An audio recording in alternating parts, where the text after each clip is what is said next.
నమస్తే సార్, నా పేరు ఇంద్రజ. నేను నిన్న వైజాగ్ నుంచి మ్యాంగ్లూరుకు వయా బెంగళూరు ట్రావెల్ చేశాను. ట్రావెల్ చేసే ముందు సెక్యూరిటీ చెక్ తర్వాత వైజాగ్లో నా ఒక బ్యాగ్ మిస్ అయిపోయింది.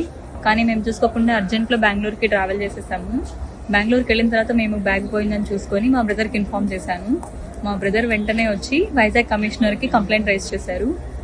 కంప్లైంట్ తీసుకొని వైజాగ్ కమిషనర్ గారు ఎయిర్పోర్ట్ అథారిటీ ప్లస్ ఇండిగో టీంతో మాట్లాడి వైజాగ్ సబ్ ఇన్స్పెక్టర్ ద్వారా మాకు మా బ్యాగ్ తిరిగి ఇప్పించారు. అందులో ఉన్న వాల్యుబుల్ ఐటమ్స్, గోల్డ్ అన్ని మాకు తిరిగి దొరికాయి. చాలా thanks sir, thank you so much. నమస్తే సార్, నా పేరు ఇంద్రజ.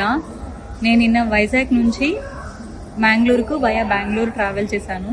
ట్రావెల్ చేసే ముందు సెక్యూరిటీ చెక్ తర్వాత వైజాగ్లో నా ఒక బ్యాగ్ మిస్ అయిపోయింది. కానీ మేము చూసుకోకుండా అర్జెంట్లో బెంగళూరుకి ట్రావెల్ చేసేసాము. బెంగళూరుకి వెళ్ళిన తర్వాత మేము బ్యాగ్ పోయిందని చూసుకొని మా బ్రదర్కి ఇన్ఫార్మ్ చేశాను. మా బ్రదర్ వెంటనే వచ్చి వైజాగ్ కమిషనర్కి కంప్లైంట్ రైజ్ చేశారు. కంప్లైంట్ తీసుకొని వైజాగ్ కమిషనర్ గారు ఎయిర్పోర్ట్ అథారిటీ ప్లస్ ఇండిగో టీంతో మాట్లాడి వైజాగ్ సబ్ ఇన్స్పెక్టర్ ద్వారా మాకు మా బ్యాగ్ తిరిగి ఇప్పించారు. అందులో ఉన్న వాల్యుబుల్ ఐటమ్స్, గోల్డ్ అన్ని మాకు తిరిగి దొరికాయి.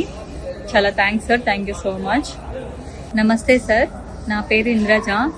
నేను నిన్న వైజాగ్ నుంచి మ్యాంగ్లూరుకు వయా బెంగళూరు ట్రావెల్ చేశాను. ట్రావెల్ చేసే ముందు సెక్యూరిటీ చెక్ తర్వాత వైజాగ్లో నా ఒక బ్యాగ్ మిస్ అయిపోయింది. కానీ మేము చూసుకోకుండా అర్జెంట్లో బెంగళూరుకి ట్రావెల్ చేసేసాము. బెంగళూరుకి వెళ్ళిన తర్వాత మేము బ్యాగ్ పోయిందని చూసుకొని మా బ్రదర్కి ఇన్ఫార్మ్ చేశాను. మా బ్రదర్ వెంటనే వచ్చి వైజాగ్ కమిషనర్కి కంప్లైంట్ రైజ్ చేశారు. కంప్లైంట్ తీసుకొని వైజాగ్ కమిషనర్ గారు ఎయిర్పోర్ట్ అథారిటీ ప్లస్ ఇండిగో టీంతో మాట్లాడి వైజాగ్ సబ్ ఇన్స్పెక్టర్ ద్వారా మాకు మా బ్యాగ్ తిరిగి ఇప్పించారు.